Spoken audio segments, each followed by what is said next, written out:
Such a cute smile. Did you say hi, yo? Where's Papa?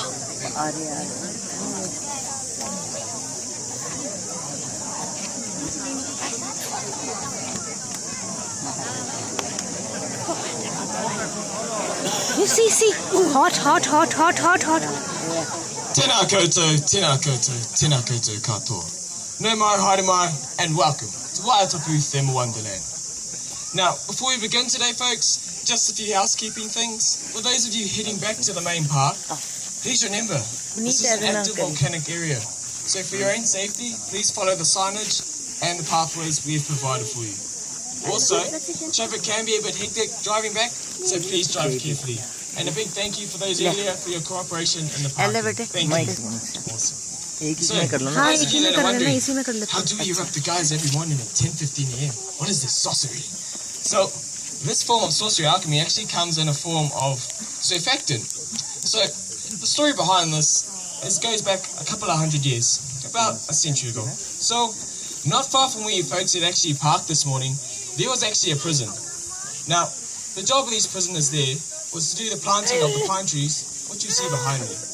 And it was actually a group of these prisoners who back then had come across what was then totally different to what you're seeing today. But this actually used to be a hot spring.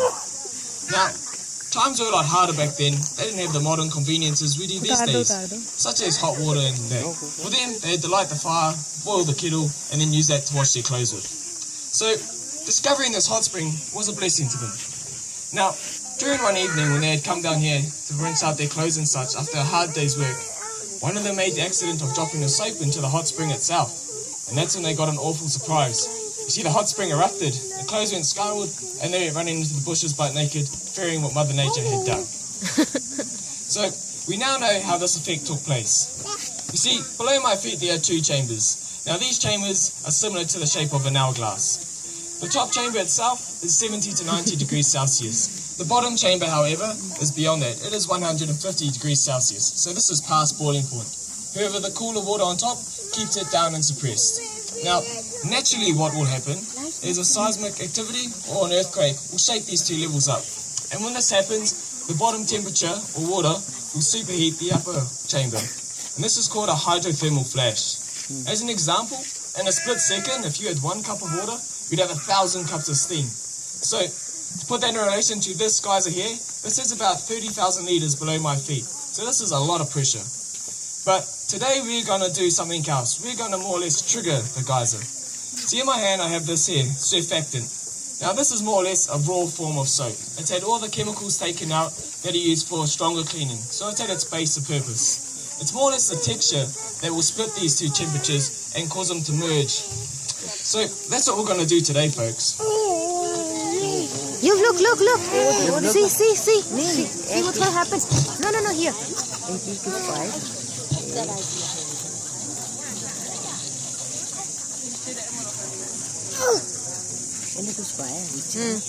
Soon, in a few moments, you'll start to see it spouting from the mouth of the geyser. This is the bottom chamber heating the upper chamber as it surges toward the mouth of the geyser. I'll show you something. Can you see that steam? As I mentioned before, this did used to be a hot spring, but it has changed. Now, there are two factors behind this. You see, back then, prisoners also didn't have entertainment as well. This kind of was their entertainment or daily buzz to come down and see. So what they actually had done is to create this chimney effect. They had actually stacked rocks around it. Now, you can't see these rocks because the mineral silica has coated them.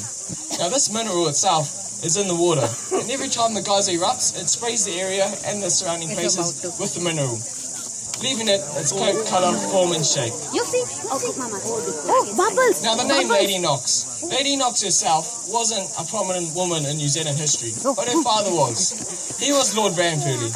Now, he was the 16th Governor-General of New Zealand, and in May 1903, he paid a visit to the prison, and then to commemorate the visit, he had his daughter, Lady Constance Knox, erupt the geyser. And since then, the name is kind of stuck. Now, globally, there are many places you can find geysers.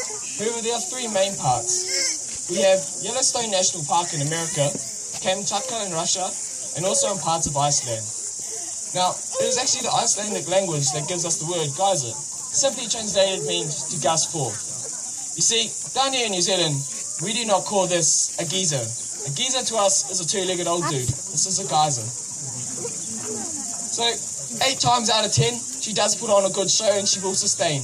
The eruption could last from 2 minutes up to 4 hours. This totally depended on the pressure below my feet. So she herself is quite old at 150 years, and she's been active for quite a while doing this for the last century. Now, when she does shoot up, take photos at the first eruption, as it may not go higher. She may shoot up to 10 to 20 meters, and these make very great photos. Also, heads up for you in the front row. If the wind catches it, you may get a blast of the sulfur, but don't worry, you won't get burnt or screwed down to that point. Great. So if you folks have any questions for me or myself back at the base, feel free to ask about the volcanic eruptions and such, and enjoy the park. Kia ora and thank you.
Go.